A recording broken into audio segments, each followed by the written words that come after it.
Many events in the country recently have caused people's dissatisfaction with the government. Policies, scandals, and controversies have made people feel that the government is too distant. Politicians are thought to be unable to understand the problems of the populace.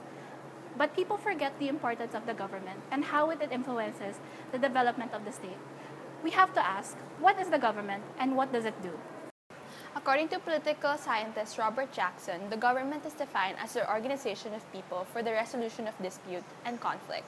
However, according to Professor Thomas Magstad, the government refers to agency to which the will of the state is formulated, expressed, and carried out. The persons and institutions that make and enforce rules and laws for the community.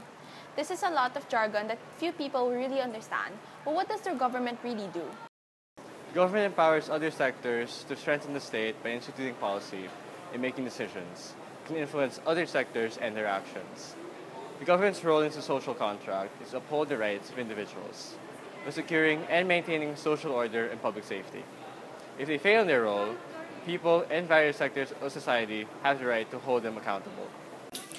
In the Second People Power Revolution in 2001, the church, business people, and labor forces gathered in the famed Epifano de los Santos Avenue, or EDSA, to oppose the actions of President Joseph Estrada and demand his resignation. Recently, the Iglesia Ni Cristo, the largest indigenous Christian denomination in the country, protested in the same avenue for 5 days and nights to protest what they saw as an interference of the government in its internal affairs. Bad policies themselves can lead to backlash and action from different sectors. After the Priority Development Assistance Fund or pork barrel scam, Filipinos gathered in Leto Park 2013 for the Million People March to call for the total abolition of budgetary allocation. On the other hand, when a good government is in power, or when beneficial policies are instituted, the sectors will grow and develop.